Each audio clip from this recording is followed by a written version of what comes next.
Welcome to the hottest real estate topics on the planet, keeping you up to date with all the creative ways to buy and sell real estate without bank qualifying, so anyone can build real income starting today. Here is another great show with Dealmaker Bill and Pete the Rookie.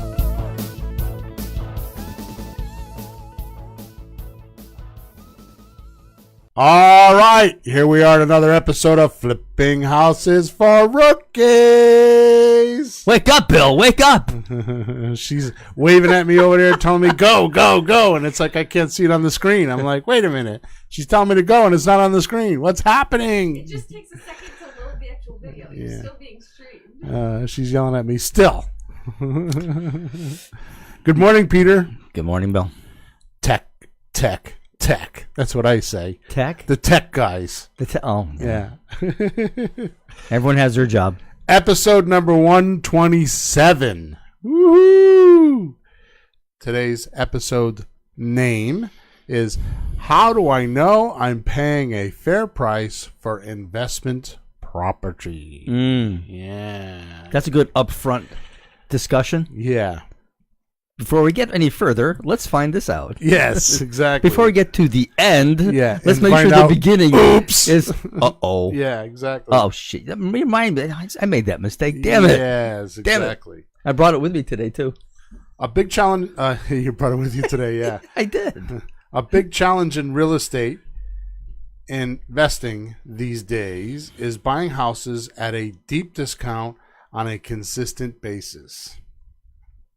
So many students and clients tell me story after story after story of how houses they make offers on, often, I put often, that's actually almost every time, get overbid and sold right out from under them. Only to find out many times the folks who outbid us almost never have a formula and don't know they're paying too much until it's too late. In this episode, you'll get the exact formulas to guide you through any deal so you don't lose your life savings on a deal. Now, life savings. You're being scary. Well, I mean, what happens when you lose, I had a deal not too long ago and I lost, $20,000. I mean, that's not a life savings for me, but for some people it is. Some people wish they had 20,000. I think the average is 400. $400? Yeah, no, there's a I thought report you were telling me that 400,000.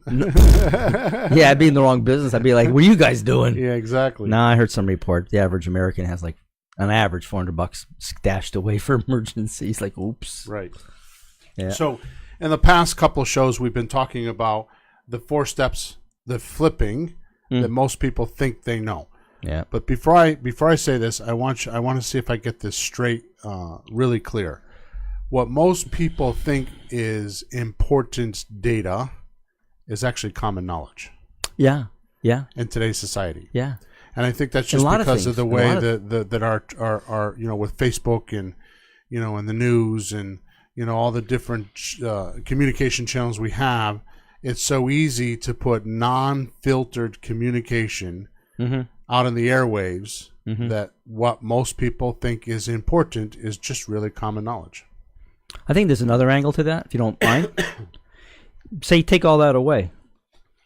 Go 100, 200 years ago. There's people walk around, they talk to each other a little bit, and that's all they know. So that's everything they know. Right. So either way, I think people sometimes are lazy to go look for the answers. Yep. You got to read books. Yep. You got to find answers. If you just listen to what's going around, you're getting the average, whatever the heck is floating around. Right. You want to be smart? Go read books. Right. Go get trained. Go get educated somewhere. Yes. Really? How is you going to find these things Or out? do some deals and make mistakes. Yeah. And I don't mean $20,000 mistakes, and we're going to talk about that today. If you're going to do deals and make mistakes, don't lose money. Yeah, that's why I say read the books first. So the average investor thinks that you need to find a distressed house, right?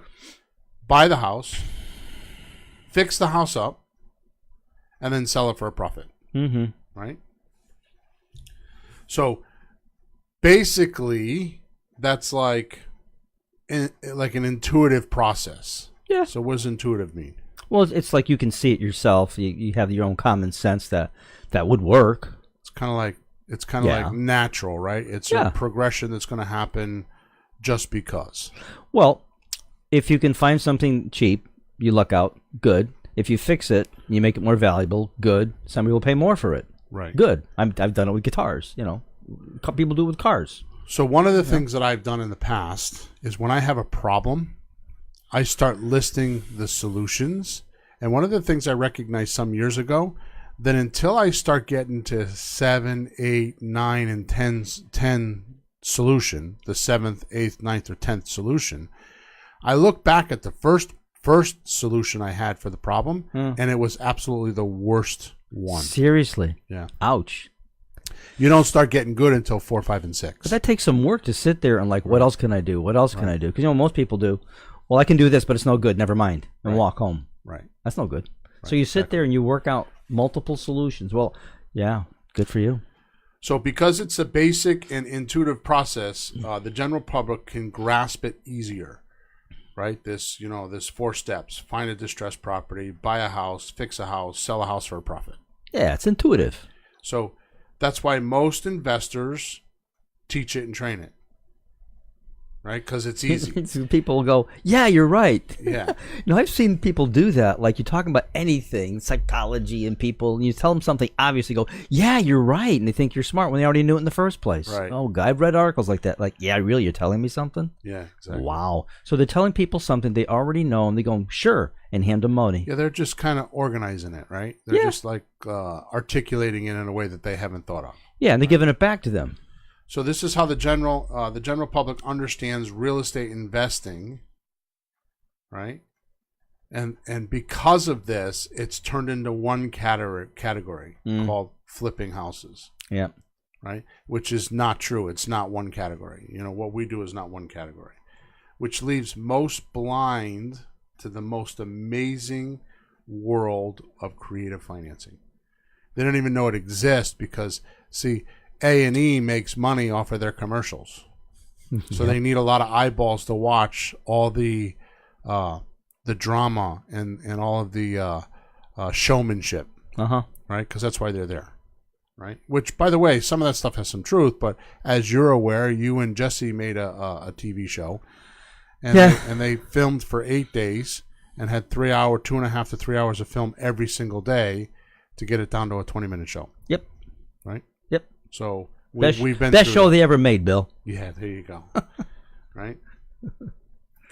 And what happens is this find a distressed deal, find a distressed house, buy a house, fix a house, sell a house for a profit is just one profit. Mm-hmm. When you do some of the other things that we talk about, there's multiple profits, 3, 4, 5 profits in every deal. Yeah. Right? So the worst trouble is that it takes a lot of work to find a motivated seller and buy a house. I mean, I don't want to scare anybody away, but you know, it's not common that you'll work for 2 days and find a house. No. I mean, you need to get some outflow going. You need to advertise. You need to talk to people. You need to do some things. I mean, I've articulated that it takes a new person 15 offers nose to nose, toe to toe, before they end up getting a deal very close. Mm-hmm. And that deal may not happen because it may blow up later on. Mm-hmm. Right? So, because we promised some math, I want to just get into, well, let's carry on and then we'll get to that in a minute. Right? Sure. So a lot of folks out there a lot of folks out there don't have money or credit, right? So what that means is how do they get loans? So if you're going to do a fix and flip, you know, how do you get a loan? Right. You know, where does it come from? Mm-hmm. Right? So that's a bigger question. So you're asking, how much do I pay for a house so they don't overpay? I'm going to give you a formula in a minute so you know, right? But how much do you pay has a lot to do with it.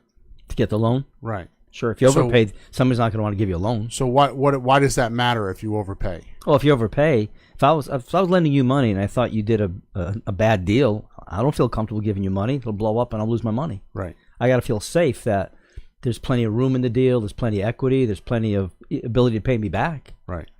At least my capital. Don't even worry about the interest. My capital first. Right. What if I told you none of that matters? I'd be listening. Yeah, the reason why I say that is just because if you pay cash for a house, that means you have to put the house on the market. And now what happens is you're relying on the banker's ideas, which is usually very conservative, like very, very conservative, and very fearful, because conservatism is really a higher harmonic of fear. It's like the social way of saying, I'm afraid, I don't want to lose what I have. Yeah.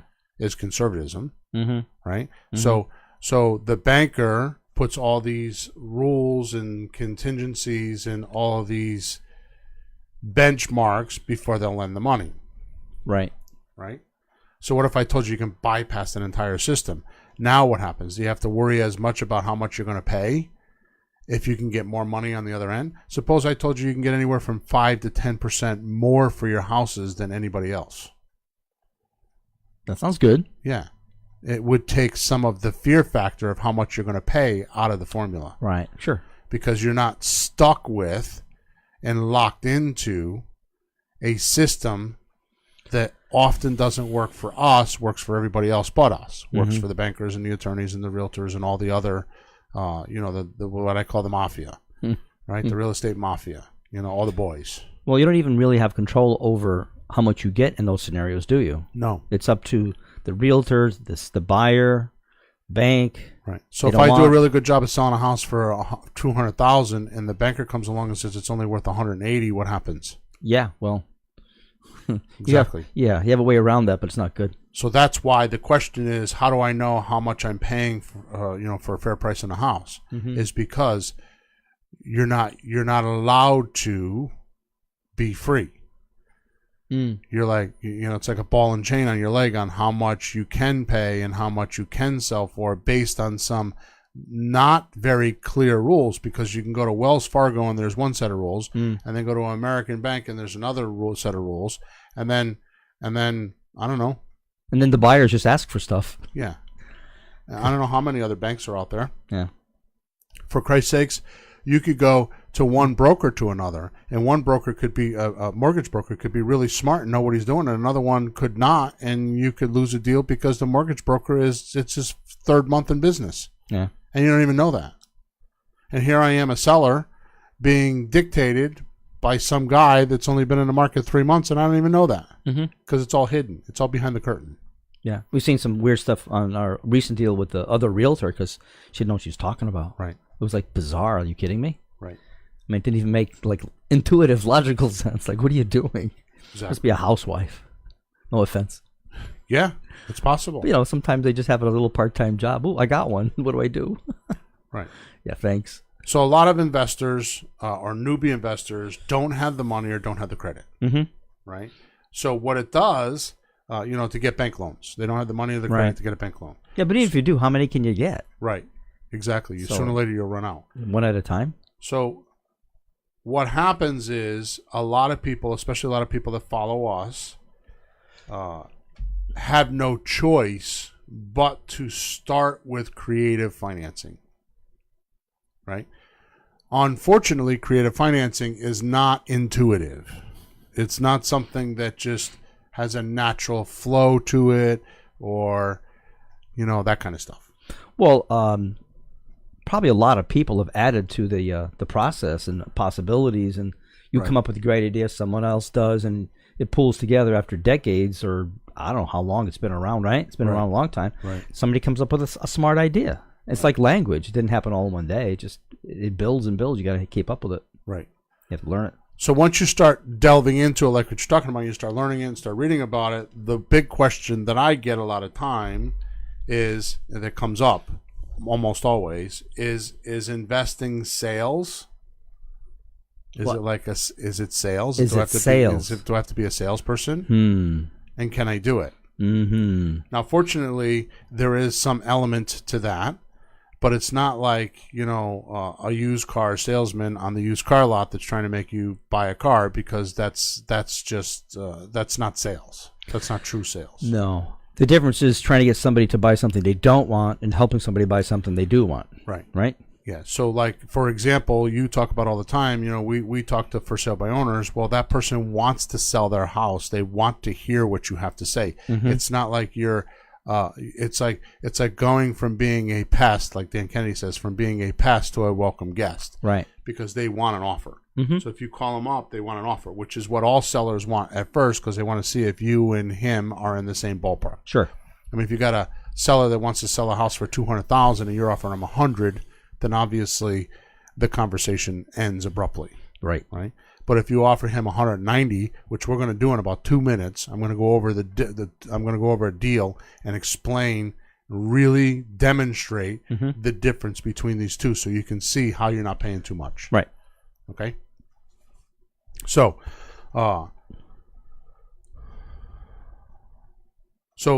the reason why you and I go through great pain and great expense, I go through the expense, okay, to make sure our students. Does that leave me with the pain? Yeah, well, we both go through a lot of pain. But the reason why we go through great expense and great pain here in the office is to make sure our students and coaching clients get our scripts and paperwork. Mm-hmm.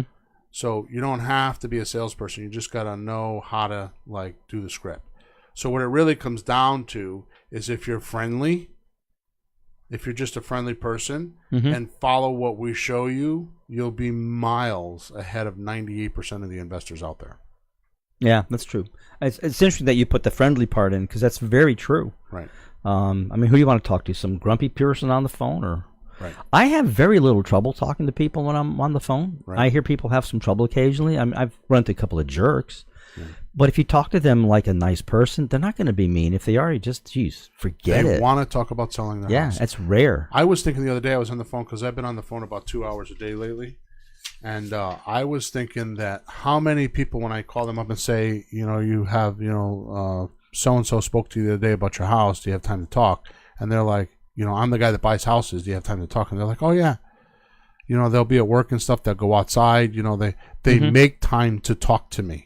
Yeah, but you say, good, I'm the guy that buys houses. Yeah. That's no accident. Yeah. Make sure you say that, don't you? Yeah. Because you're identifying who you are. Right, which is why, after me talking to thousands and thousands of sellers, I've come up with these scripts, so you could virtually bring me into your business just by using my scripts. Right? Yep. Good. So let's get into a deal here, like I promised. So the first thing I want to talk about is the formula, which I learned from Ron LeGrand, so I don't want to take credit for it. But it's called the Mayo formula, which is the maximum allowable formula, maximum allowable offer. Yep. Right? So most people get confused with this, though, Peter, and I run into this quite a bit. They think that the Mayo formula is for ugly houses. Oh. Which is true. It took me about 2 years to actually click or cognite or have my aha moment or my epiphany, however you want to say it, right? Yeah. That it's actually a cash offer. The Mayo formula is a cash offer. Yeah. So what we do is we take the after renovated value, right? So in other words, it's a pretty house when we're done, and we compare it to other pretty houses in the neighborhood, right? And we use that number, which, by the way I get that number, this is asked of me quite a bit. Yeah. When I leave to go on the appointment, all I do is I Google the address, and then I look on Zillow and Realtor.com and Trulia, and I just kind of get a basic average of what the house is selling for. Okay? Do you take the average or the highest one? I just remember it, so when I'm in the house, I know what to do, and I'll tell you why in a minute. Yeah, but I'm asking, did you say? I thought you said average, and I thought you said before that you take more on the higher end. Right. So, the purpose of putting together ARV is so you have the highest number. So you're confusing the two datums. What's the purpose of ARV? To know what the highest number is. Right. But if you say you don't take the highest number as you take the average of all of them to be your highest number. Okay. You don't take the highest number that you see. So if Zillow's 200 and Trulia's 189, you don't take 200. You average them to be the highest number you can sell for. Right. Well, you're safer that way anyways. Right. And it's better to talk to a seller with not the highest number. Well, you need to know what the highest number is so you can make the right offer. Yeah. You can always buy less than that. You just need to know what it is. Right. So in other words, I don't want to be in a house thinking I'm going to sell for $250 when it's really $200. No. Because then your math is wrong. You might as well be a little conservative with your math and give yourself a little bit of room in the deal, right? If you do too much of that, you lose deals. But No, we're going too to much. talk No, about no. that in a minute. We're Yeah, gonna talk about that in a minute. You're jumping ahead. Yeah, you won't be. Okay. Okay, so Yep. so right now, all I want to say is that you're going to take after renovated value, and I started to tell you that when I go out to an appointment, I look up, 3 or 4 different sites. The other thing you can use is realestateabc.com. Yep. Which has a spreadsheet on. If you scroll down the page, has a spreadsheet with all a bunch of comps in it, and you can sort the spreadsheet by miles around it and square footage and dates and all that stuff. It's a great website. Mm-hmm. And those are the sold houses, right? Right. The actual sold price, not the asking. Right. It's the more realistic number. Realtor ABC is a bit quirky. Sometimes I go on there and it works. Sometimes it doesn't. It's a quirky site. Yeah, I noticed that. But it's a good site. Mhm. Okay. Once you decide what's the highest number you can sell for, which is your after renovated value. Mhm. Okay. Yep. Excuse me. You then multiply it by 70%. Yep. Minus the repairs. That's your cash number. That's the most you can pay. Maximum allowable offer. Maximum being the key word there. Right. So if it's a $100,000 house, you multiply it by 70%, puts you at $70,000, and if the repairs are $20,000, then that means you're at $50,000. Mm-hmm. Okay.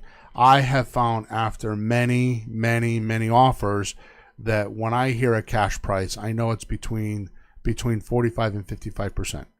Yeah. So So if what you just did is your example is about half. So without doing tremendous math, it's roughly half. So if a guy's asking me $200,000 and he says, "What's your cash offer?" I'll say to him, "Low 100s." Mm-hmm. And if he says, "Like, what's low 100s?" then I know he's interested. Oh, instead of like slamming the door. Yeah. So it's like a test within itself. That's part of the Right. script. Right. Okay. So if I'm like, well, it's low 100s, like what's low 100s? Mm-hmm. And then I'll say, something like, I don't know, no more than like 105 or 110. I'll say no more than. I won't give him a number Right. because I'm testing him. Yep. Okay. So the problem with this is, and that's the formula. So if you stick to that formula, Mm-hmm. you won't lose. Well, So the important things there are the after renovated value. Yeah. You don't inflate that. And you don't go too conservative, because if you go too conservative, then you won't buy houses. yeah. Yeah. Right? So you can't say, "Oh, I comped it for 200,000 Mm-hmm. and say, "Well, I'm going to be conservative. I'm going to start off at 180 and then do 70% and then the repairs." Yeah, then it's a little too low. Right? Just to be real, that's why you come around in the middle, though, right? Yeah. So I usually don't get involved with this on the podcast because it's kind of a complex subject, but I'm just going to throw it out there because math. repairs. Oh, repairs. Repairs. I'm just going to tell you this. Mm-hmm. I average in all my deals about $25 a square foot. Mm-hmm. Okay, and that's for remove and replace, which is renovation. It's not a remodel. A remodel is you start calling in plumbers and electricians and move walls, and it's a little bit more. That's a whole different formula. Yeah. But I can tell you that my low renovation runs around $15 a square foot, and my high runs around 30 or 35. Mm-hmm. Okay, so my average renovation is $25 a square foot. Mm-hmm. So when I'm looking at a house, all I do is multiply the $25 times whatever square foot, and that's what my repairs are. Okay. Okay. I don't know what it took me years. It's cost me probably hundreds of thousands of dollars to figure that out. And I just blurted out like for nothing. I mean, just don't take what I just said lightly. Yeah. Just don't take it lightly, because if you don't have that kind of perception, you're going to be in a house. You'll be wondering, gee, I wonder how much it's going to cost to do this. You start doing math in your head. I don't know how much it's going to cost. And how can you do a deal if you don't know how to make the offer right there? You can't go away and come back a week later. You're So too I late. heard a guy say one time, and I don't particularly believe this. I mean, I don't believe the way he's saying it, but I believe in the philosophy. Yeah. You can't steal houses in slow motion. Mm. I think you can't buy houses in slow motion. Yeah. Okay, so like you're saying, if you're in a house, you don't want to get the contractor. You don't want to do this. You don't want to do that. You don't want to spend a lot of time trying to figure out what your numbers are. When I'm there making an offer, I'm either when I leave there, I'm either in go mode or I'm in no mode. Right. That's the way it goes.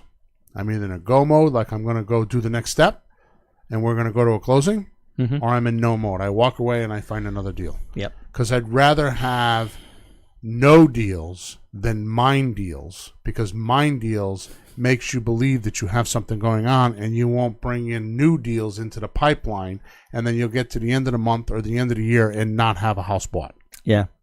because you did mental deals. Yeah. And then, of course, it doesn't work. Right. That doesn't work. Philosophy. Right. If you do it wrong, it doesn't work. Right.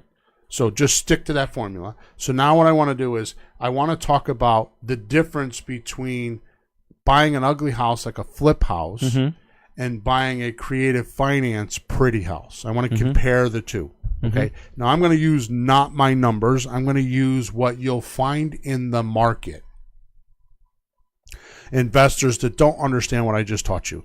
Because honestly, I think, I don't know how long we've been on the show. What? I can't see the clock. 24 minutes? What you learned is that what it says? I think so. 25 minutes. What you've learned in the last 10 minutes, you have to go to Ron LeGrand seminar and pay $5,000 for it. Literally, to understand what I've just summarized for you.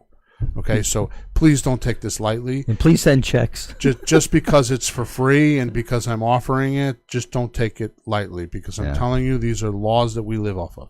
Yeah. Okay? Hey, can I ask you one quick question? Yeah. When you did that formula, you said that also works for the pretty house. No. Well, the original formula, the cash offer, 70% minus renovation works on a pretty house too. Okay. Right. And what I noticed was if there's no renovation, there's just no renovation. So it's ARV. 70 cents on a dollar. Yeah, because that gives you your margin for profit, et cetera, et cetera. In that particular case, I always pull back about $5,000 or $10,000 because it'll cost you either, it depends on the holding cost. It depends on, you always need some cosmetic thing. So $5,000 is a common number. Even on a pretty house, I'll pull back $5,000. Okay. Just because. Yeah, but because it says take the renovation off the price, people think it's only for flip houses that are ugly. But if there is no renovation or a few $1,000s, the formula still works because you need that margin of for cash. Yeah, sure, and profit. Right. Okay. Yeah, because out of that 30% you're taking out, 20% is profit. The rest is miscellaneous, closing costs, all that kind of stuff. Surprises. Yeah, surprises. Yeah. Surprise. So when I'm talking about this deal that we're going to compare right now, instead of using a 70% factor, we're using an 80% factor because most people don't know what I've just taught you. Oh. Now, if you're in the investor world and you follow guys like me, then you've heard this. It's common knowledge to you. But I'm telling you, most people outside of that arena that don't spend money or have been trying to spend money or have like they're trying to put the pieces of the puzzle together to get a deal, and they haven't figured it out yet, will have heard what I'm telling you, but that's a small group of people compared to the amount of people that are out there buying and selling houses. So they use these other numbers you're going to tell us? 80? So what I'm saying is, so why do you get outbid? Because they don't have a formula. That's what I talked about in the beginning of the show. Yikes. So I'm going to use 80% just because I think that's a number I pulled out my ass. Oh, I got you. Okay. So it's just something that I think what most investors tend to pay. Right. Because when I get outbid, it's not usually a lot of money. It's $5,000-10,000. It's not a lot of money. Okay, but it's enough to the bank. Okay? Yeah. So on a flip house, let's say that the market value or the after renovated value is $200,000, right? Sure. And let's say it's $30,000 to do repairs, right? And the purchase price is $130,000, which is 80%, right? So if you do 80%, the 200 times 80% minus the repairs. So 200 times 80% minus the $30,000, that gives you $130,000. So that same house on my formula, you're going to buy for $115,000. Right. See the difference? Sure. So that's why you're getting outbid, which is okay because they aren't making money. Okay. But you will. Okay. So the big challenge with this is finding houses that you can buy with a deep discount. And especially consistently. Okay? Yeah. So would that imply that you have to get there before someone else puts lots of bids to outbid you? It doesn't matter. There are so many different ways that you can try to do it. The point is, my standard answer is that you try to find people with problems, not houses with problems. Right. Now, a lot of people think that the house, when it's distraught, that there's a people problem connected to it. That's why the house is distraught. Right? I don't necessarily agree with that, but you never know. I mean, I've had houses that were not distraught, and they just fell through the cracks. Because we had, like, at one point, I had 7 or 8 houses we were working on, and just one just got left sitting there. You know what I mean? Am I distraught? No. But the house is vacant, just sitting there, so somebody comes along thinking that they're going to get a good deal because I'm, like, distraught is not true. Oh, sure, I got you. You know what I mean? Yep. So what happens is we look for people that have problems and help them solve their problems. You know, the house is burdening them, or they have a financial problem or whatever, and we help them with that, which we're going to talk about in a minute. So what I'm saying is to buy these types of houses is a challenge. Because you can get 1 or 2 or 3 a year, but you can't. Can you do that 1 or 2 a month? I've not met anybody that can. Unless you go outside of your area, like outside of your state. There's guys that brag about how they buy 50 houses a year or 100 houses a year. That is true in certain markets, which, by the way, that market is changing right now because it hasn't been that way. We haven't been able to buy those houses because there's been a lot of money. But mark my words, by the beginning of 2019, the second quarter or so, it's going to change because the money is not going to float around like it is now. Yeah. Okay. Yep. So when the economy kind of starts to crash a little bit, the bubble breaks a bit, then you'll start noticing that you can buy those deeper discounts. Okay. The point that I'm trying to make here is that it's just not easy to consistently buy those, even as a business model for year after year after year. Right. I think. But if done right, each of those turn out well. That's your point too, no?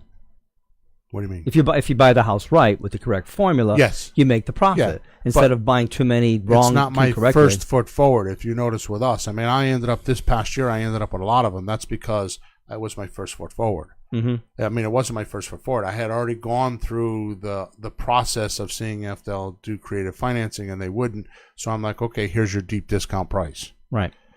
So what I do is the deep discount actually gets me and my private lender excited. That's what motivates us to go do it because it's like such a deep discount. Like, for example, we talk about the Clinton house that I just recently did. I just bought another one, but I want to talk about it. Not yet because I'm still going through it. But the point is that, you know, it's a $260,000 house. I paid $110,000 for it. Yeah. That gets everybody excited. Sure. Right? It needs a $40,000 or $50,000 worth of renovation, which I didn't do. I did what I'm going to talk about in a minute with pretty houses. Right? Yeah, I like that. That's my favorite deal of the year. Yeah, it should be. For you. Mine is Monday coming up. Okay. Closing. Yeah. You've been working on a house for a year. It took you a year to do it. Yep. All right, so we paid $130,000 for this house because it's a $200,000 house. We did 80% times 80% minus the repairs. That gives us $130,000. Okay. You're going to have at least $5,000 in holding costs. Okay. And you're going to have at least $15,000 to sell it. You're going to have selling costs. Yep. Right. So if you had a cash price of $200,000 and it cost you $15,000 to sell it, which we've talked about in many other episodes, so we're not going to do that now because of time. And it cost you $5,000 to hold it, which, by the way, I think is really conservative. I mean, the house you're talking about, we got $11,000 or $12,000 in mortgage payments. Holding it. That's not the electric bill. That's not the insurance. That's not all the other things that go along with it. That's not cutting the grass. That's not your time. That's not any of that stuff, right? So $5,000 is a conservative number. Yep. All right. So we do that. We get a $20,000 profit.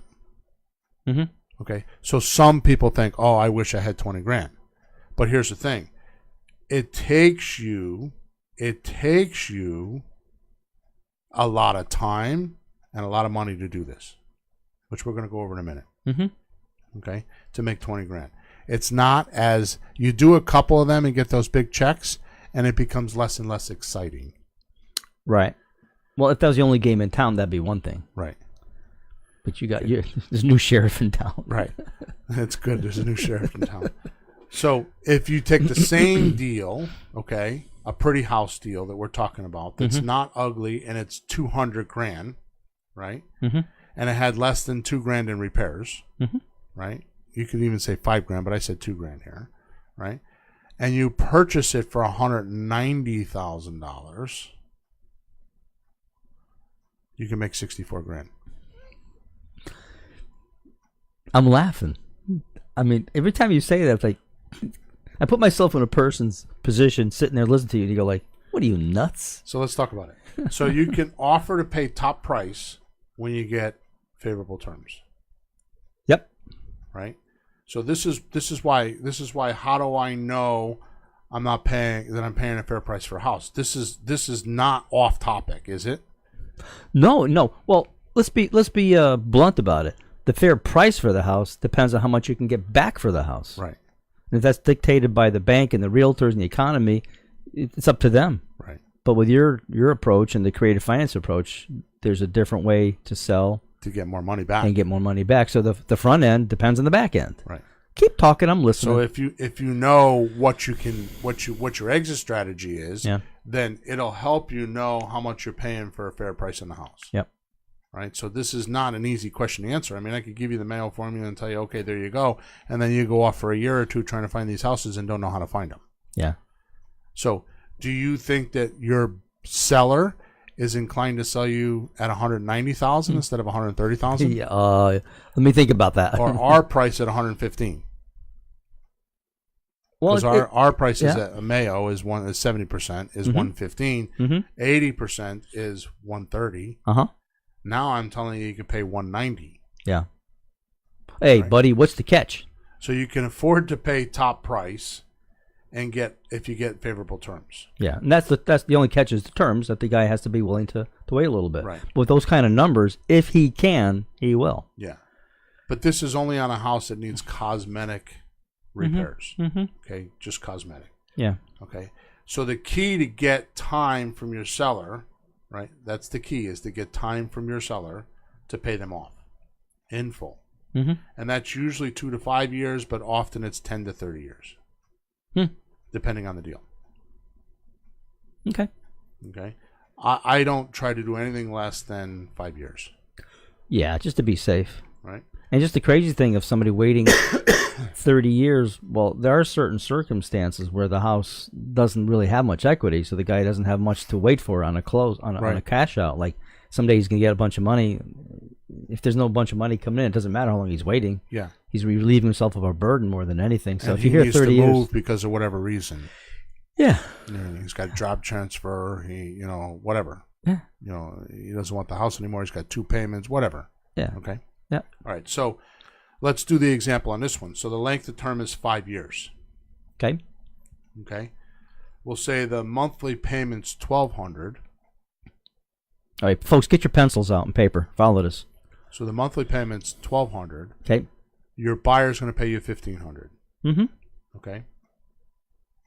So that means your current cash flow, which is $300 a month, Mm-hmm. times 60 months Mm-hmm. is $18,000. Yeah. Okay. And your non-refundable deposit Mm-hmm. is going to be 15 grand.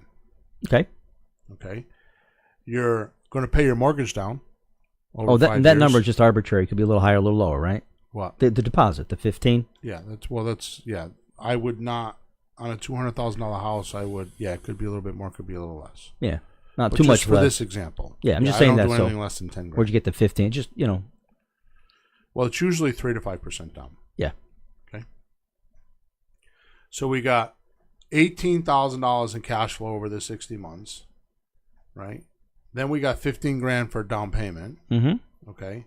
And by the way, that's upfront spendable cash, Non-refundable. non-refundable. Okay. Then we have we're going to pay down our mortgage because our tenant buyer Mm-hmm. is going to pay us for usage of the property, not principal reduction. Mm-hmm. So we're going to pay down the mortgage, probably 20 grand. Yep. Okay.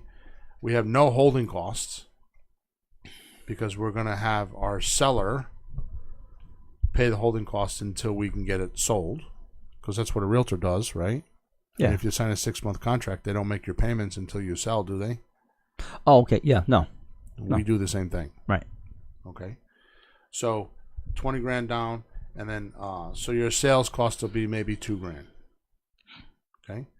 So the other thing is that because it's a terms deal, 81% of this country, okay, is not, that is looking for a house, is not mortgageable. So they when they can find a deal like this, will pay a premium price. Mm-hmm.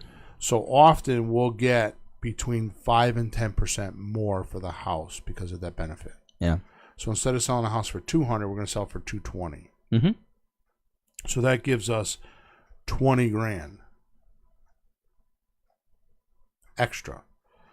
So by the time you get all done, you got about $15,000 in the back end Yep. because you collected all this money up front, right? Mm-hmm.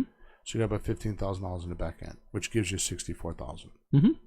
Okay, so let me do it again. You got $18,000 in 60 months, collecting $300 a month.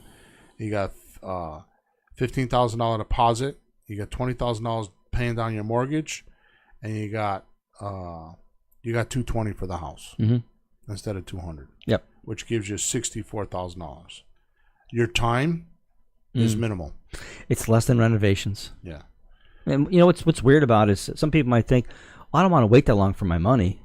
But you got cash flow. You got money up front. You got money in the back. And you don't just do one deal and sit there and wait. So how many deals do you think you can buy at 190 instead of 130? Which you don't need to finance with a bank or private mortgage money and hard money and all that. Right. As many as you can find. Right. That's the deal. You find them. So it comes down to marketing. Yeah. Right. Yep. We had a buddy that had about 34 of them, didn't we? Yep. 36 36 in Texas. in Texas. So you buy one, you buy another one. Just keep adding them to your You buy portfolio. another one. Somewhere down the line, you sell one, you buy another one. Right. But imagine having that. I mean, just the cash flow every month. Yep. Yeah, you start getting, 6, 8, 10 grand a month. Most people can live off of that Oh, hell yeah. just in cash flow. Yeah. And then if you do a deal, you do a deal. And the trick at that point is to keep, if you sell one, buy one. Yeah. Keep the pipeline full. So if you've got 35, keep 35. Mm-hmm. Right? Sure. So that's a 5-year retirement program. Yeah. Right? If Yeah. you bought 5 a year, that's 25 houses, right? Yeah. If you average $200 a house times 25, how much is that? $5,000. Right? Yeah. If you average $300 a house, how much is that? I don't know. It can't add up that high. Right? $7,500. There you go. Right? If you got $400 a house, it's 10 grand. Yeah. So there's how you get financially free right there. Because there's 2 ways to make money in real estate. Yeah. Buy low, sell high, or on cash flow. And there's 2 ways to retire. Have a big fat pile of money sitting there. Or assets. Or assets that produce your Right. cash flow, which I trust more. Right. I mean, just what's right now, things are looking a little dicey, and people have their 401ks, and I don't know what's going to happen to those if 208 happens again, Right. We have a question, Em? Yeah, so we have a question over here. So Brandon asks, hey guys, Brandon here. When the buyer of the house we are selling goes to cash out the property, what do the banks require on the buyer's end? I think we missed a word in there. When the buyer of the house we are selling goes to cash out the property, what do the banks require on the buyer's end? Everything that they would normally. Read the question again. When the buyer of the house we are selling goes to cash out the property, Right. what do the banks require on the buyer's end? Yeah, it's all the same stuff. The difference is that the person's been living in the house and has time to acquire that stuff. Right? Yeah, because the people that we put in the houses are in the houses on a lease For because 2 to 5 years. Yeah, because they can't get the mortgage right then. Right. And in that 2 to 5 years, they straighten out their credit. They get help from the legal agencies. They get their credit restored. They have a deposit on the house. If it's credit. Yeah. Maybe it's they have a new business and they need tax returns for 2 years. Or maybe they need to add up their deposit money because they didn't have enough deposit money and they want to get a conventional loan instead of an FHA mortgage. Whatever it may be, Yeah. they have time to do it. Yeah. Right? And they have money down on the house already, so that looks good. And they have the history of making payments, and they can get the mortgage normal way. Right. Right. Yeah. So the mortgage process doesn't change, except we don't have the fire drill to get it done by November 30th in like 30 days. That's the only difference is that they live in the house and we don't have to pull the fire alarm. Right. So what we're going to do is we're going to work with our buyer and make sure that they're extremely qualified. And I always say, and I've never been questioned on this, but I always say a favorable mortgage. Favorable meaning that they can have enough money so they can actually not have PMI insurance, pre-mortgage insurance. Oh. they can get a decent rate. They can get all the things that they want so that they can be comfortable. Right. But to answer Brendan's question, the actual mortgage itself doesn't change. Right.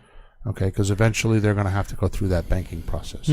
Unless, of course, and we don't want to talk about this today, Brendan, if you send me if you go to flippinghousesforrookies.com, go to support, I can answer this a little bit more detailed, but I will tell you that many times I have done a lease option for 2 years.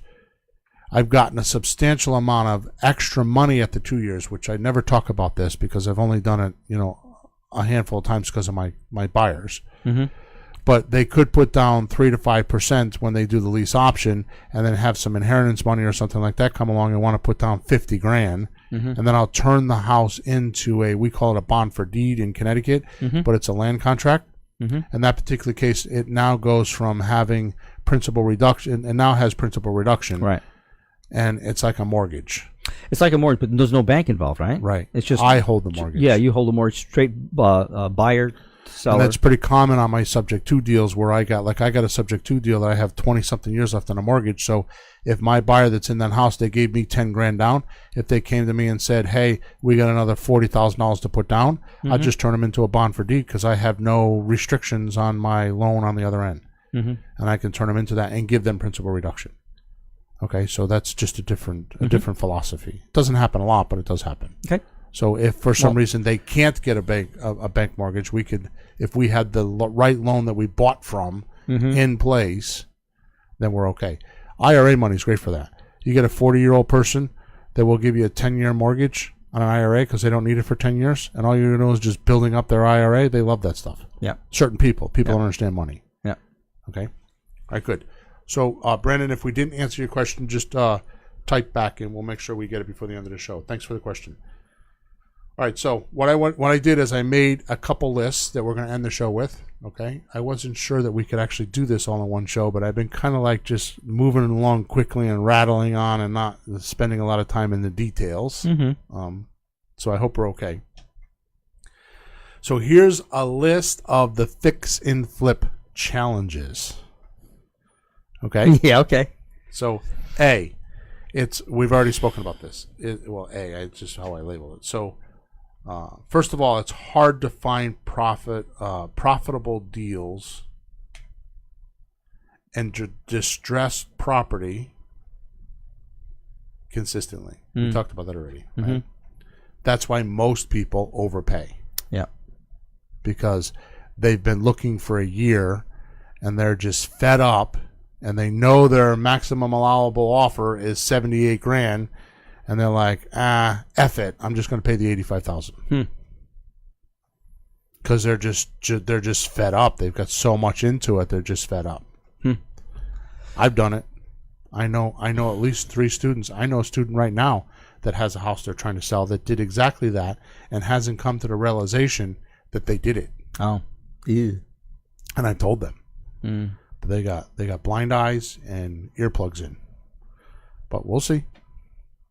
We'll see. And he did a lot of work to the house. Put a lot of money in. He's got a lot of his own money tied up in that house. Right? We good, M? M? We good? Okay. Make sure we don't have any more questions. Sometimes I can't see the screen. It's a little blurry in my eyes today. Huh? I was out with the Cigar Boys last night. Were you singing the song "Smoke It" is my eyes? And I wasn't drinking. We're doing that next week, Peter. Oh God! Better get ready, Peter. Do they have small glasses? Peter, I don't want to hear it. We're doing it next week. Excuse me, Mr. Hahn. You want to drive me home next week? If you need me to, I'll hire you. But Uber. who's gonna drive? Yeah, because you're not gonna drive either. All right, number 2. It's actually, and you're gonna laugh when I say this, but it's true. You know me. Some of the shit I say is just absolutely so true. It's funny. Yeah. Okay. Yeah. It's actually gross to walk through some of the houses you have to walk through. Oh, geez, the one you told me about like a week or 2 ago. I'm glad I wasn't with you on that one. The one we just did. No water, no electricity, and there was a squatter in there crapping in 5-gallon buckets. Thanks, Bill. Huh? Thanks, Bill. Hey, you know what? I had an afterthought on that. When I looked at it, there was no toilet paper in the buckets. Oh, thanks for that. You put cream on the frosting on the shots on top. Actually, Oh, pretty there. gross. That's Some nice. of the houses you have to go in is pretty gross. Some of the bank-owned houses, Yeah. they've cleaned them up, but they're pretty gross. What's really gross is when the bank tries to hide shit and they get people to come in and put a furnace in, but it's not hooked up. Or like the house I looked at not too long ago where I walked in the house and I couldn't figure out what was the matter with it. I walked around with it for 20 minutes trying to figure out what's the matter with this house. I feel like there's something wrong with this house. To go in the basement to realize the bank removed the furnace and all the ductwork because you don't miss what you can't see. I'm laughing because it's true. It took me 20 minutes Yeah. to figure it out. It's like, what's the matter with this house? All the registers were in the floor, Yeah. but they had removed. The only thing that was there was the gas meter. They removed the gas pipe all the way back to the meter. Yeah. Okay? Yep. It's true. So There's nothing there. there was nothing. They painted the floor so you couldn't see the stains in the floor. It where, was where like- it used to be. Yeah. Yep. It's crazy. Yep. And you think, come on, how could you miss that? Well, it's not there to see, and then Yep. it dawns on you later. And it's gross. You're looking to see what's wrong, and nothing wrong. There's nothing. And somebody will come along and make a bid on that house. And this is exactly what happened. It Yeah. happened 3 times. They make a bid on the house. The bank says yes. Mm-hmm. They have the inspection, and they go, oops, no furnace. Oh, my God. I'm glad I paid the $400. Yeah, can't insure it, so can't buy it, and it's gone. But does the bank really know that's all happening, or they're Well, they will after the second inspection. Yeah. The first inspection, they won't believe. The second, they'll start paying Because attention. there's a management company doing all that, right? Yeah. In the middle, trying to get around, run around, do these things. The bank doesn't notice until it You know comes what back they and call- bites them. You know what they call that? Oh. Honor among thieves. Ooh. But stupid. You can't Let's sell it keep like moving. that. Let's keep oh, moving. God. All right, so the next one is The world. you need to have all the cash to buy. Whether it's your money, private money, hard money, you need all the cash to buy. Mm-hmm. Okay? Mm-hmm. My way, we don't need to do that. Yep. You need to have all the cash for the repairs, Mm-hmm. right? You need to have cash. And the one that nobody, and in case you didn't get it, nobody puts in the formula is the holding expense. Yeah. Because what I do, Well, they don't have that on television, Bill. what I do is if my Mayo formula is 80,000, I pull back another $5,000. Mm.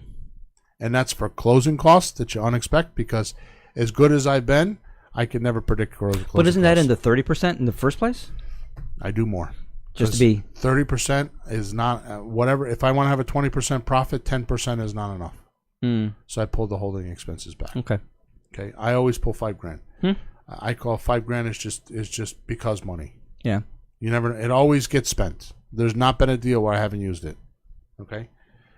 So you gotta have the cash for the holding money. Okay. Minimally, and I think in my head every time I do this. And the last time we spoke about this, you and I told you that I was going to raise that number. Yeah. Because minimally, the $5,000 should at least pay 2 or 3 or 4 months worth of your mortgage payment if you're paying a mortgage. Mm-hmm. Now, I don't do that. My private lender and I have a deal. I don't pay monthly payments. So when I go look for my money, I pay 9%, and I could be paying 7%, but I pay 9% because I don't pay payments. Okay, gotcha. So what I do is I take the money from the closing. Mm-hmm. First thing I do is I buy an annual. When you buy. Yep. Yeah. The first thing I do is I buy an annual insurance policy, Mm-hmm. so I don't have to worry about payments. Mm-hmm. Second thing I do is I turn on the electric and all that stuff in case I need deposits. I get all that out of the way. Then I take the repair money and put it aside. Mm-hmm. Okay, and then I'm good because I don't have to pay my lender. Okay, Right. You don't have to make monthly I don't have payments. to pay the insurance. Mm-hmm. It's covered for a year. I play games with the taxes because most of the time I don't pay the taxes until my closing because most of the time by the time they start chasing you is 6 months down the road. Mm-hmm. So I don't take that money out of my renovation. Mm-hmm. I usually float that money with the tax office, Yeah. which is not supposed to be talked about, not supposed to be taught, but that's what I do. Mm-hmm. Okay. All right, let's keep moving. You have the burden, and I don't know if that's the right word, which is why I hesitated. Mm-hmm. You have the burden of working with contractors, which usually means their problems become your problems the day you hire them. So, burden, well, you could say the joy. Yeah. It's kind of like all of a sudden your wife just had a baby and now you're responsible for it. It's kind of that way. How about your wife's brother comes and moves in with you? Yeah. Same thing. Same thing. Right? Yeah. So now you have this burden of contractors, because I promise you, their problems become your problems. It just, there's no way around it. That's just the mentality of contractors. And I'm not saying every single last one of them, but a vast majority of them for sure. Okay. You end up doing a ton of shit yourself. Now, in my particular case, you're doing the work, but and the difference between your renovations and mine is I stopped doing that a couple of years ago. I don't go do all the work that you're doing. You're still new to it. You're still doing it.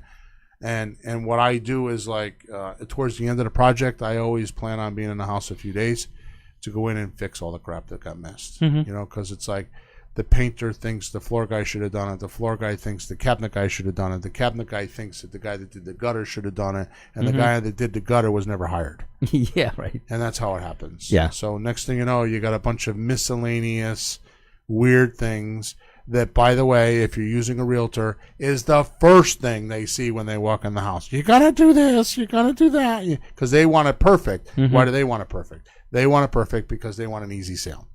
They don't want to have to deal with any kind of rebuttals or contestation or anything like that. Sure. Right? So they want it perfect. So you end up doing a lot of this in-between stuff. Okay? You consistently are babysitting the house, the expenses, and the length of time. That is all too true, Bill. Yep. So you're consistently, every single day, it's on your mind. You're consistently babysitting the house, right? And the expenses and the length of time that it's taking in. You're constantly babysitting that. I went to the house we're closing on Monday, yesterday, and I think I'm actually done. I just filled a bag with some cleaners and sprays and whatevers and looked around like, okay, I'm done. Yep. I can't find anything else, but I'll find something if you know me, but there's nothing. I'm done. Next. It takes a while, though. Yeah, it takes a while. The selling process can be very, very intimidating. Lots of pressure because you have so much money on the line. Now, in your case, I deal with all that, right? Because the houses I have, but and I don't find it as pressure because I just think it's a joke because of the way people try to handle me, right? Yeah. But in the beginning, there's a lot to learn. There's a lot to learn there. They ask for all kinds of things. You think, oh my God, I got to do all this. I do that. They won't buy the house if I don't do all this and that. And then you happen to know. Quick story on this house you're talking about.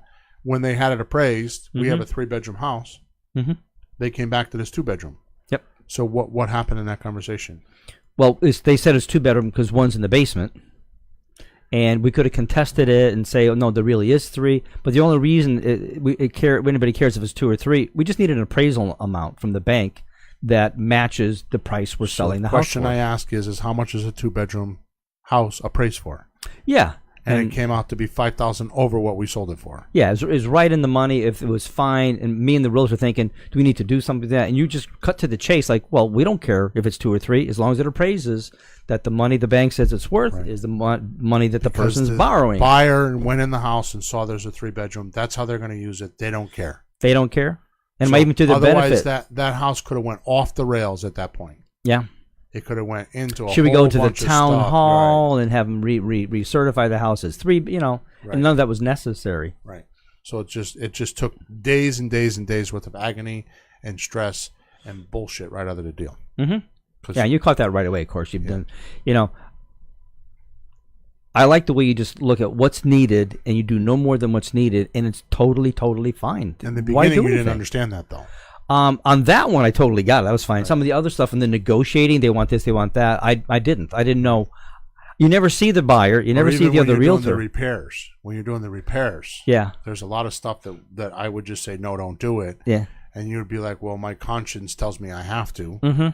And in the end, it really, I mean, some of it maybe, but I think a vast majority of it is not. Right? You just, I left one thing and like, it's fine. You don't cheap anything out. No. But at the same time, you can go overboard. Yeah, and I really don't. Students that have done that and lost money. Well, we really don't know what the buyer really, really wants. We don't see them. We're just imagining what's going to happen. We only can imagine from our own viewpoint. And we're in the house so much, we see everything. So we think maybe we should do this, maybe we should do that. Right. If it's a lot of money, I'll be more careful. If it's not much, just do it and whatever. But I bow to your experience for sure. Right.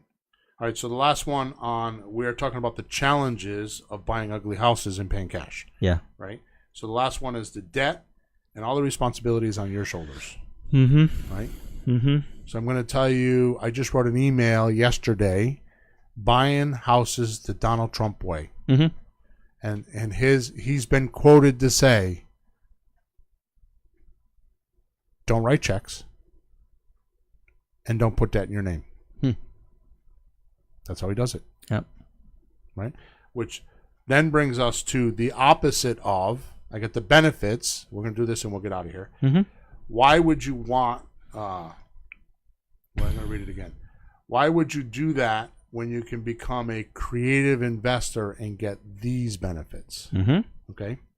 A, you get non-refundable deposits. Money now. Yep. In 30 days. Yep. Not in 3 or 6 or 12 months. Mm-hmm. Right? You get 5 to 10% higher prices on your houses when you're selling them. Right? Yeah. So when you're selling, you get a 5 or 10% higher purchase price. Mm-hmm. Okay? And your seller doesn't know how you do it. So that's not part of your formula. No. Right? It's part of your profit, but not part of your formula. No. Right? So you also own property, you control or own the property. You ready for this? Yeah. 1 to 3 months while the seller is paying your expenses. Mm-hmm. So you have like no holding costs. Yeah. Because you get your seller to go 1 to 3 months. I've had it as many as 5 and 6 months, Huh. depending on the situation. Yeah. Okay, doesn't happen a lot, but you could do that. All right. How about this one, Peter? You have $200 to $600 a month, and I'm being conservative. Like I've got a few houses right now, $1,000 a month. Mm-hmm. Okay, because I did it right. I did it with IRA money, which is a whole nother show. But you have $200 to $600 a month positive cash flow, which is what we were talking about before. $200 to $600 a month positive cash flow. You start adding those up. Like I said, you average $400 a house. Mm-hmm. Right? Yeah. And buy 5 of those a year, which is one every other month, which is not a lot. Not even one every other month. And you do that for 5 years, you got $10,000 a month. You can quit a job. Yeah. After 5 years. It's a great program. Yeah. Right? You have your buyer do all the repairs. You don't do the repairs. And they're responsible for cutting the grass, plowing the snow. You're not fixing toilets. Hell, my lease even has in it that you're responsible to change the battery in the smoke detector. So if something happens, it's in the lease. So if I can't hear later on, oh, the landlord didn't change the smoke detector. No, it's in the lease. That if it chirps, you change the smoke detector battery. Yeah. Okay, so you don't have any of the landlord obligations that you think you might have. Them are gone. Them are eliminated. Okay? You get, like I talked about before, you get a mortgage reduction because they're paying a lease, which is occupancy or usage, not a mortgage. So they don't get principal reduction. So you get $1,500 from your buyer and you pay your $1,200 mortgage, you get the principal reduction on the $1,200. They do not. That's right. So that's built in. That's a no-brainer. That's like without even talking about it. Okay? Then, in the end, you get tax deductions, right? Because you're paying the interest, right? So when you pay the mortgage of $1,200, you have interest, and you get tax deduction off the interest. Sure. Right? If the buyer doesn't perform, you get a second deposit and get to do it all over again because it's non-refundable. Yeah. Okay. And that happens. And that happens. It happens not a lot, but enough to talk about it, right? Here's one that we don't talk about much. You get escrow money from the account when they close. So when you close at the other end, like Brendan's talking about with the bank, there's very often a credit of escrow money. You know, $1,000, $2,000, $3,000, whatever. I just checked our house. I got the numbers, and there's some there too. Right. And it's all no or low risk because of the way we do the paperwork. So you have nothing on the line. So you build up these 25 houses and the economy crashes. What do you have on the line? You have some pissed off people at you, but that'll go away after a couple months. Mm-hmm. It's not like you got the banks chasing you, because if you do what I'm telling you to do, there's no or very low risk, right? And in final, my favorite, the last thing, the very, very last, I saved the best for the last. That's what I'm trying to say. You're the bank. When you buy, like we were talking about creatively, at the end of the day, you decide who's going in the house, who's not going in the house. You make the final decision.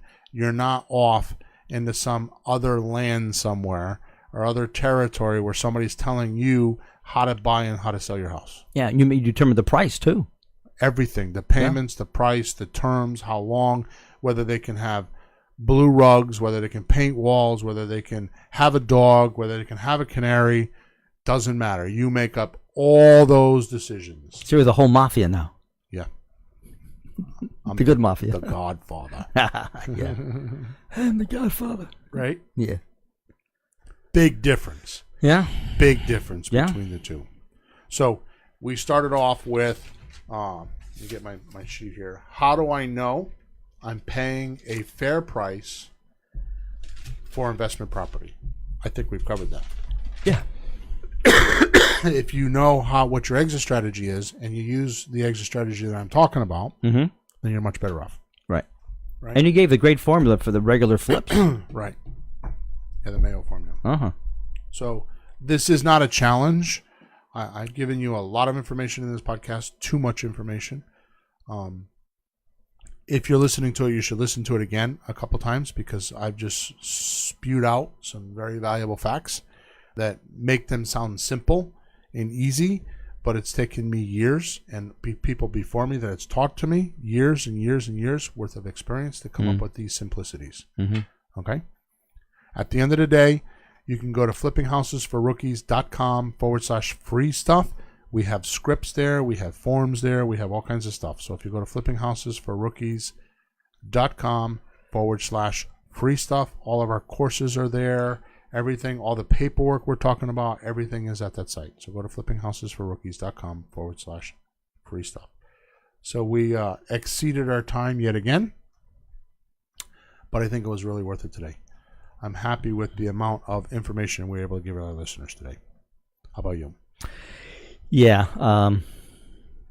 It's vital. Yeah. I mean, it's vital to the business and to know what you're doing. Right. It's just vital. Right. It's real formulas. I mean, it's real stuff. Yes. Learn them. Don't violate them. Exactly. Don't be smarty pants. Yep. Cool. Until next week, we're over and out.